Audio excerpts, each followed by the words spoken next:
Hi friends, இன்றைக்கி நம்ம சமையலில் சூப்பரான கருவாடு தொக்கு சாதம் வாங்க எப்படி பண்ணுறதுன்னு பார்க்கலாம். நெத்திலி கருவாடை நல்லா க்ளீன் பண்ணி எடுத்துக்கோங்க. அதில் கொஞ்சமாக மஞ்சத்தூள், மிளகாய்த்தூள், கொஞ்சம் உப்பு போட்டு எல்லாத்தையும் நல்லா மிக்ஸ் பண்ணிவிடுங்க. லைட்டாக தண்ணி தெளித்து இந்த அளவு மிக்ஸ் பண்ணதுக்கப்புறமா ஒரு பேனில் போட்டு ஃப்ரை பண்ணி எடுத்துக்கோங்க. கருவாடில் உப்பு மட்டும் கொஞ்சம் பார்த்து சேர்த்துக்கோங்க. சில கருவாடில் உப்பு அதிகமாக இருக்கும், அதனால் உப்பு மட்டும் பார்த்து சேர்த்துட்டு இந்தளவு ட்ரையாக ஃப்ரை பண்ணி எடுத்துக்கோங்க. நல்லா இந்த அளவு மொறுமொறுன்னு எடுத்து வச்சுக்கோங்க. இப்போ ஒரு கடாயில் எண்ணெய் ஊற்றிட்டு கொஞ்சமாக சோம்பு, ஒரு 10 பல் பூண்டு, ஒரு 2 பெரிய வெங்காயம் கட் பண்ணி சேர்த்துருக்கேன். ஒரு கொத்து கருவேப்பிலையும் சேர்த்து வெங்காயத்தை நல்லா வதக்கிக்கோங்க.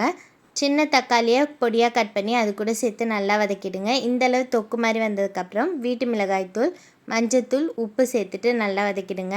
மசாலாலாம் நல்லா மிக்ஸ் ஆனதுக்கப்புறமா கொஞ்சமாக தண்ணி சேர்த்துட்டு மிக்ஸ் பண்ணிவிட்டு நம்ம வறுத்து வச்சுருந்த கருவாடையும் அது கூட சேர்த்து ஒரு 2-3 நிமிஷம் நல்லா வதக்கிடுங்க.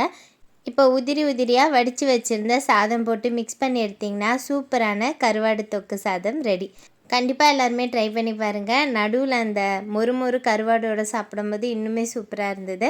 லஞ்ச் பாக்ஸ் கூட ஈஸியாக பேக் பண்ணி கொடுக்கலாம். ஸோ இந்த வீடியோ உங்களுக்கு பிடிச்சிருக்குன்னு நினைக்கிறேன். வீடியோ பிடிச்சா லைக் பண்ணி சப்ஸ்கிரைப் பண்ணிக்கோங்க. தேங்க்யூ.